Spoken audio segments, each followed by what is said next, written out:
realmente uno podría pensar que el debate de ideas queda relegado, pero no es que están debatiendo las ideas, son las consecuencias de esas ideas. Usted está señalando el tema de lo que pasó en Brasil a causa del tema de Odebrecht. Y resulta que es necesario aclarar que el juez Sergio Moro, que llevó ese proceso, de buenas a primeras, se volvió ministro de Justicia del gobierno que resultó como consecuencia de ese proceso. Pero pareció algo más bonito también. El juez mantuvo conversaciones directas con la fiscalía y en las conversaciones lo que decían era que teníamos que sacar y ganarle a esta gente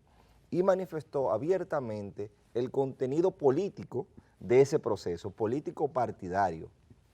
Y uno se queda pensando, ¿cómo es posible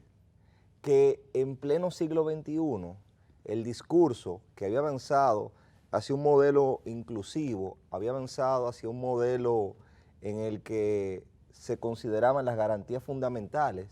en donde había una separación de los actores, de buenas a primeras resulte que se ve contaminado por un interés geopolítico en donde se asocian, violando la ley, el juez directamente con la fiscalía para cambiar el régimen que estaba en ese gobierno, en ese país, y que había ganado vía elecciones. Esa modalidad de golpe que se instaló en Brasil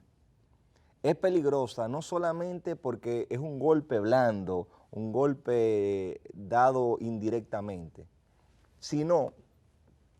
porque implicó una regresión de esos derechos fundamentales. Implicó también que la discusión fuese no cómo garantizar que el Estado fuera cada vez más transparente, sino cómo perseguir y castigar a los que yo no comulgo o me resultan incómodos. Cuando usted toma, por ejemplo, ahora lo que está pasando en Bolivia, donde hay un resultado, donde hay un organismo electoral que dice cuál es el resultado, donde se está hablando de una auditoría a ese organismo electoral, no se espera la auditoría. Se convoca una huelga y una manifestación violenta, en donde en el día de ayer hubo más de 30 heridos, y quién sabe, porque hay un pueblo por un lado que quiere defender ese resultado electoral, donde hay más de un 10% de diferencia, y donde el candidato, que es presidente de la República actualmente, dice que si se le demuestra en la auditoría de que hay irregularidades, él no tiene problema alguno en convocar una segunda vuelta. Entonces, si se dice que él no tiene problema alguno en convocar una segunda vuelta, ¿cuál es el problema y cuál es la necesidad de mandar a la gente a la calle? Pero hay todo un panorama y todo un contexto de quitarle el poder a la gente que se expresa legítimamente, como se expresó en Brasil, como se expresó en Bolivia, y vía los grandes medios de comunicación, vía ahí sí hay algoritmos que controlan las redes, porque si vamos a hablar de algoritmos, vamos a hablar de las instrucciones que tienen los programas y que se ha demostrado, por ejemplo, en el caso de Cambridge Analytica, cómo se comercia con la información y se dirige esa información. Y de buenas a primeras tenemos una percepción alterada de la realidad. Y esa percepción alterada de la realidad tiene el peligro para nosotros como ciudadanos porque termina apelando a los sentimientos más primitivos, porque es por emocionalidad que se mueven, es por un sentimiento de resentimiento, fulano es ladrón, fulano se ha hecho de dinero, yo tengo, él tiene lo que yo no tengo.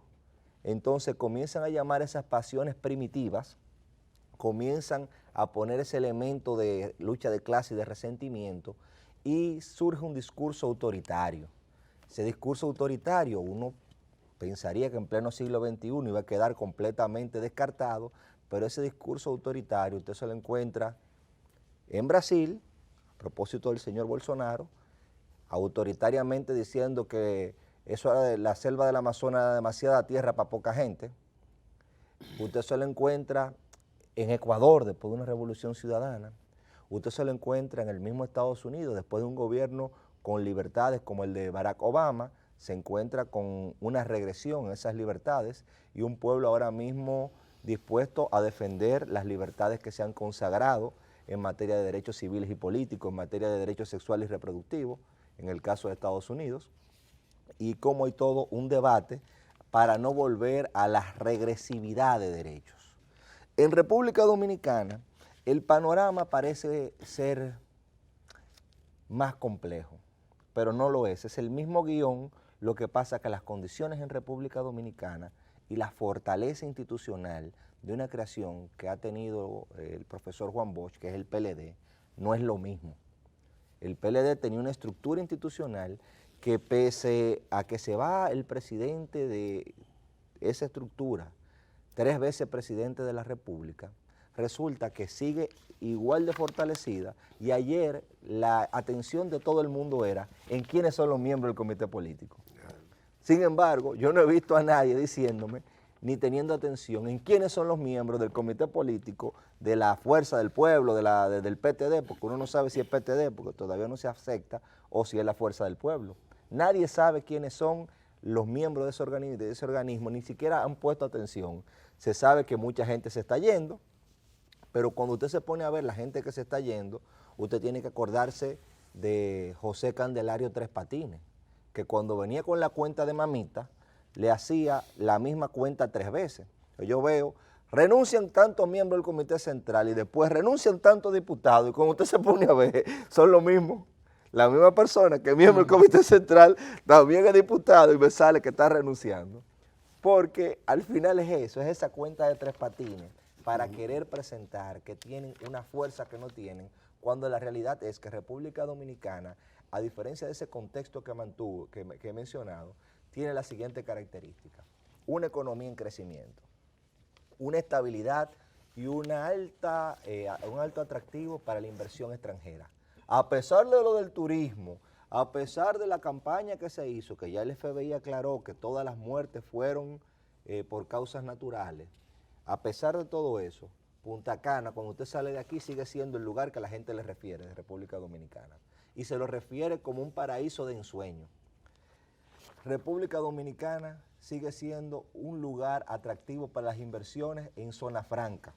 Un modelo que se había dicho que no tenía ya sentido, que estaba completamente descartado. Resulta que no, que en República Dominicana ese modelo sigue siendo fuerte. República Dominicana, por ejemplo, tiene ahora una casi suficiencia alimentaria, porque usted se encuentra con que estamos produciendo casi el 85% de los alimentos que nosotros consumimos, y que esa producción agrícola de República Dominicana se ha atado al turismo. Entonces tenemos un modelo donde hay baja inflación, donde hay estabilidad y donde, a pesar de todo lo que se ha intentado hacer, hay también estabilidad política. Entonces, esa estabilidad política no se va a diluir porque una persona se vaya si la organización es fuerte. Y todo apunta, y me dio ese entender el día de ayer, que se va a fortalecer esa estructura orgánica del Partido de Liberación Dominicana por la atención que concitó, por la atención al margen de los resultados, la escogencia de los miembros del Comité Central. La gente estaba enfocada en quienes quedaron, en quienes no quedaron, porque sigue siendo una estructura sólida de toma de decisiones. Y ese hecho de por sí te da una idea de que aquí no va a haber un desorden, porque no hay un vacío de poder. Cuando no hay vacío de poder, cuando hay vacío de poder es que se producen desórdenes, pero aquí no va a haber vacío de poder. Algo diferente a lo que usted ve que pasa en las otras organizaciones, estos saltos de tercera cuerda, como la lucha de Jack Veneno, que se daban, hombre por los aires, usted se da cuenta, por ejemplo, que por mucho malabarismo que se haga, y por ejemplo el caso del Partido Reformista Social Cristiano,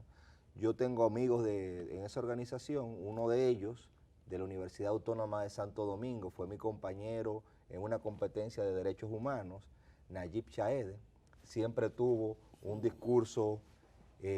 anti-PLD,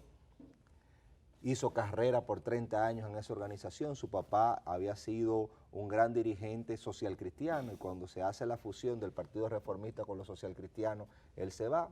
Ramón Chaede había sido de la gente de Caonabo Javier Castillo,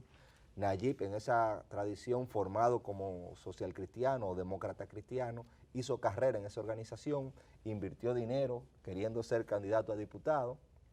y había aguantado y había manejado las diferencias que pudiese tener en su línea partidaria, y se hace este caramuza y él dice, yo no puedo seguir, después de nosotros haber mantenido, inclusive estos 10 últimos meses, una posición respecto al Partido de la Liberación Dominicana, que de buenas a primeras me impongan sin convención al hijo de la persona que nosotros vamos a apoyar. Eso para mí es intolerable. De la misma manera, vemos que cuando vamos a la otra franquicia que se quiere adquirir, en el PTD, el líder histórico de esa franquicia dice, pero ven acá, el legado que nosotros hicimos, es intolerable que se le cambie hasta el nombre. Entonces vemos cómo hay una debilidad en eso, a pesar de lo que quieren plantear la prensa muchas veces, los grandes medios de comunicación, dando una percepción alterada de la realidad y presentando un escenario donde aparecen varios candidatos respaldados por muchas organizaciones. Pero cuando usted se va al tuétano de esas organizaciones y lo analiza, resulta que son siglas, que son franquicias, pero no así organizaciones. Porque las organizaciones tienen que tener eso que yo señalaba, que tiene todavía República Dominicana en uno de sus activos, que es el Partido de la Liberación Dominicana.